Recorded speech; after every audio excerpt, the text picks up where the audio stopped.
Hello and welcome to Tales from a Graybeard. I'm your Graybeard, Dave. Today I'd like to talk about Celine's Law. This is continuation of my series of various laws of software development, and so this one is Celine's Law. Celine's Law is a lot less known than the other laws that I talk about. It was stated by a character in a book called the Illuminatus Trilogy.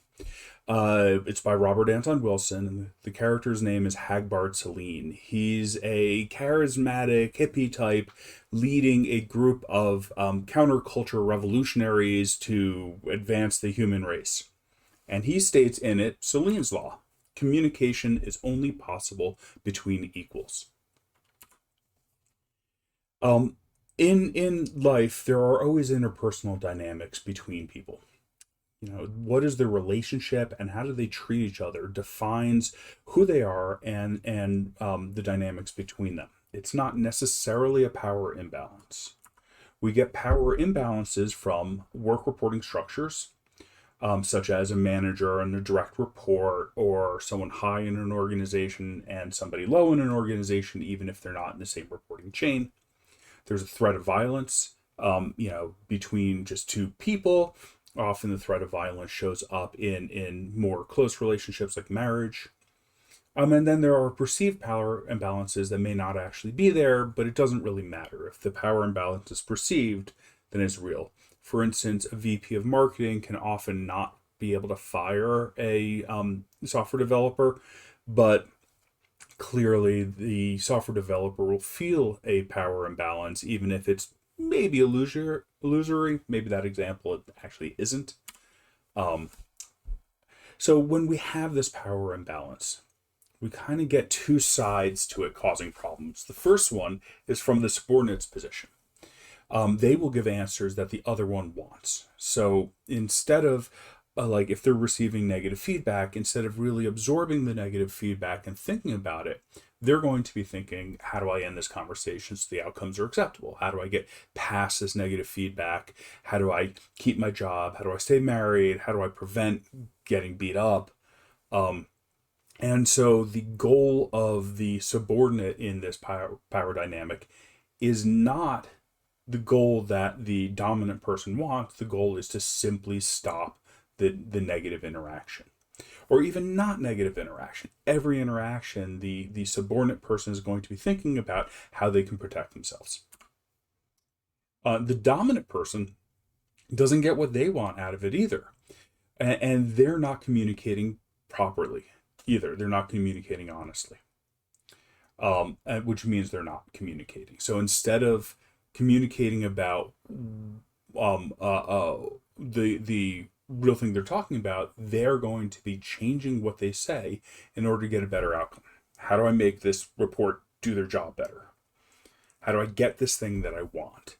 If a husband is talking to his wife, or wife is talking to her husband, and they want the other person to pick up the kids, instead of saying, hey, I need you to pick up the kids, these are the reasons why, they may say something more along the lines of,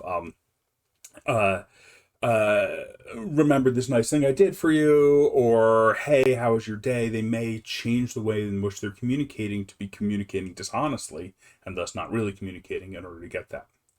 And another one is, how do they reduce the resentment? So oftentimes when a manager is talking to a report, that report may resent that manager's position. And so the manager tries to relate to them on their level in a way that is deeply dishonest and not real communication. So in practice, we see it a lot in these sort of ways. So manager feedback is hard. So these are like the negative outcomes of this. So a manager may want to change the report's behavior, but the report is thinking, what do I have to say to get out of this conversation? So the report may say, yes, boss, I'll do what you say. I understand. I take your feedback. But the direct report is saying that because they want to stop this conversation and they don't honestly want to change. Innovation becomes hard. because the company may want a software developer to think of new ways and think outside the box, but the software developer is going to be focusing on what the company has said it wants, even not what the company has explicitly said it wants, but what the employee believes the company wants. So the employee may be afraid to fail because they may think that the company will punish them for failure, even if the company is coming out and saying it's okay to fail. The employee may not believe that because the power dynamic says that that communication from the company is not honest. You know, the company can say whatever it wants, but as long as communication is not possible, what they say doesn't matter, and the employee will be looking for other clues to what that person should be doing and maybe reading it wrong. So that's a little fuzzy. Let me give a better example of this. I had worked in a company where the bosses had said, we want innovation, we want us to grow, we want to go fast. But then every time the website went down for 5 minutes, they were screaming and yelling about how awful software developers are and why are we paying for you. So clearly the company wanted us to be very conservative and to not deploy anything that had a chance of breaking. And so they were saying be innovative, and the employees and managers, like everybody below the owners of the company, were saying, no, we're going to be conservative. And growth is hard, like personal growth. An employee will not give real feedback up the chain, so a manager cannot get that feedback on how that manager is doing.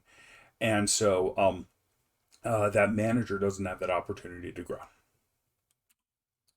So how do we get past this? There's going to be two sides on how we get past this. The first one is focus on the work. So as long as you're talking about a shared goal, communication becomes a lot easier because you're both responsible for shipping that goal, and thus you're both equal. We are here as software developers and software engineering managers and product managers and project managers and data analysts. We are here to build software that makes money for the company. And we are here to learn about what the company needs and what the customer needs and how the company can grow. That is what we're here for. And as long as we are focusing on building the software that makes the company grow, then we're all equal. The manager's got his or her responsibilities to work with stakeholders, to work with the bosses, to procure resources, to hire, to do those sorts of manager type things. And the employee, the software developer, is there to build stuff, or the data analyst, or whatever. And as long as you're talking about how you're working together for those different aspects of your job in order to ship the software that you need, then you're on the same level. It's also absolutely critical to be 100% clear on what your motivations are. So as a manager, if I'm talking to my report and I'm saying, look, this software is extremely important and we need to ship this, and I need you to do this thing better. You're not keeping track of your time, you're not updating Jira, you're not coming to meetings, whatever it is I'm giving negative feedback on. As long as that negative feedback is focused on delivering software, then we're communicating because we're both on the same level. When that becomes something else, for instance, and most companies I've worked for, and Google was by far the worst at this, managers are supposed to give negative feedback to have those honest, hard conversations. And so the direct report isn't thinking, oh, you're giving me this feedback because we need to deliver the software. The report is thinking, oh, you're giving me this feedback because you need to give me negative feedback. Talked about in other slides that at Google, we'd be giving people like strongly exceeds expectations, supreme ratings, and then talking about how awful they are.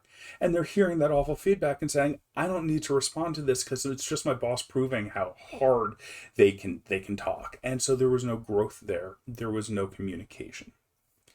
As long as you're completely honest about why you're giving this feedback, and you're consistently, absolutely 100% honest on why you're giving this feedback and what the motivations are, then those sorts of reading underneath, going around the communication, undermining the communication, that doesn't happen.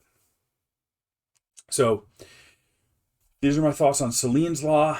I don't feel like I got really super clear on this, but I hope that people can comment on this. I'm going to post this on YouTube. Please leave me YouTube comments on how you see communication failing when people aren't equal, and how you've worked with managers who you could communicate with, and what gave you that equality.